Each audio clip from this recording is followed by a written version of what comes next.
What's up guys, welcome to another video. In this one I will be solving this very interesting looking integral. If you remember in the last video about Legendre Duplication Formula, I talked about using this formula to solve an integral recently, and well, this is said integral.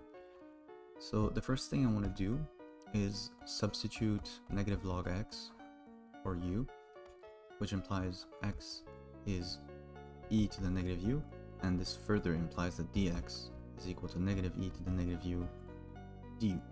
So we have an integral. As x approaches 0, u approaches infinity, and as x approaches 1, u approaches 0, of the sine of the square root of u times dx, which becomes negative e to the negative u du. Now, notice we can use the negative sign from the differential element to swap the bounds, so we have an integral from 0 to infinity of e to the negative u sine square root u du. Now, when I was doing this integral by myself, I tried a couple of things here, but only one thing really seemed to work, and it was using the Taylor series for sine of x, or rather the Maclaurin series. Recall that the sine of x is the sum k greater or equal to 0 minus 1 to the k over 2k plus 1 factorial times x to the 2k plus 1. Now in our case, we have the sine of square root of u, which means we have u to the 1/2 power. So we have the integral from 0 to infinity e to the negative u, the sum k greater or equal to 0 minus 1 to the k over 2k plus 1 factorial times u to the it's u to the 1/2. Oops. U to the 1/2 to the 2k plus 1. We can combine both exponents, and it gives us k plus 1/2 du, of course. Now, because e to the negative u is independent of k, which is the variable we're summing with, we can slip it inside the sum, and furthermore we can swap the sum and the integral signs. Because everything converges nicely. I wouldn't be doing this if it didn't converge. So we have the sum k greater or equal to 0. Everything that has a k can be taken outside. So 2k plus 1 factorial integral from 0 to infinity e to the negative u to the k plus 1/2.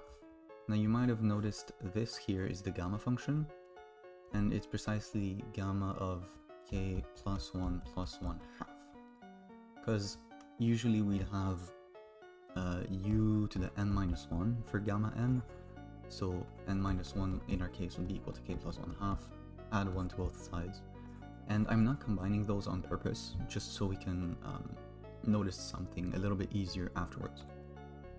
And I'll also turn this factorial here into its representation with the gamma function.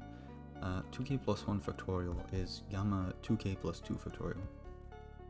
Again, by the same token that n factorial is gamma n plus 1. And just plug 2k plus 1 into the formula.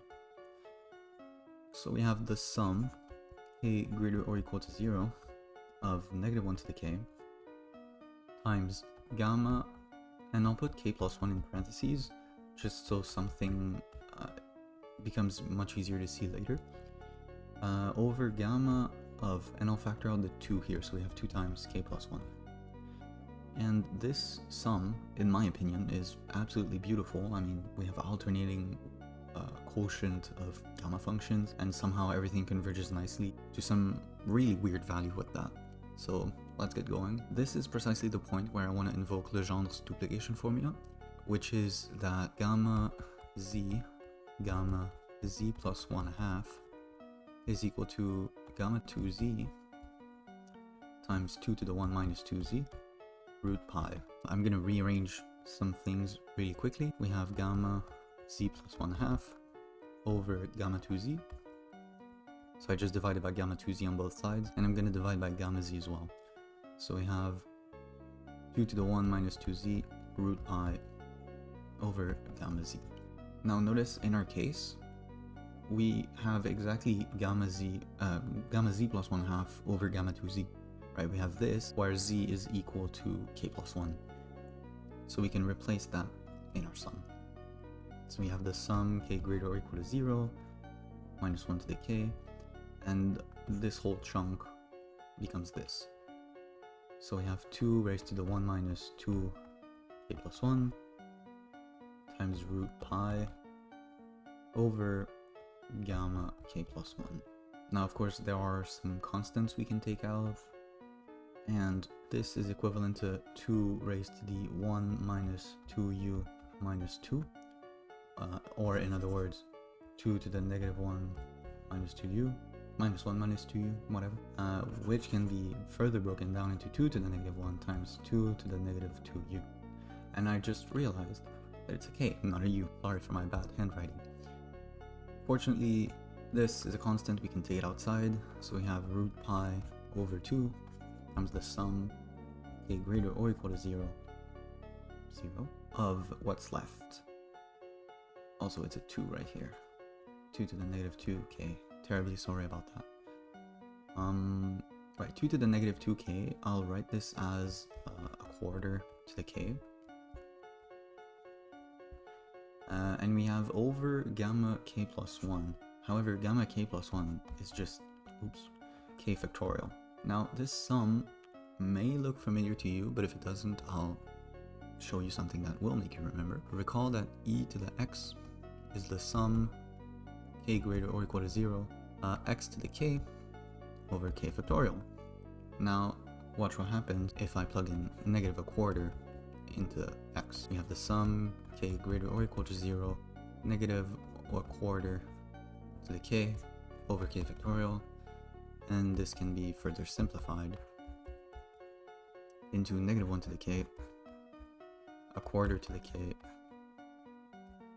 over k factorial. Would you look at that? Exactly the same sum, meaning that our integral I is root pi over 2 times e to the negative 1/4. Now this can be simplified a bit into root pi over 2 times the 4th root of e. And that's a pretty amazing result if you ask me. I mean, the fact that a sum of a quotient of gamma functions converges to this, pretty amazing. Now, this is the end of the video. If you enjoyed it, please make sure to leave a like, comment, again, all the YouTube stuff. I'd really appreciate it. And if you have any questions or any suggestions, feedback, whatever, put those in the comments. Alright, see you in the next video.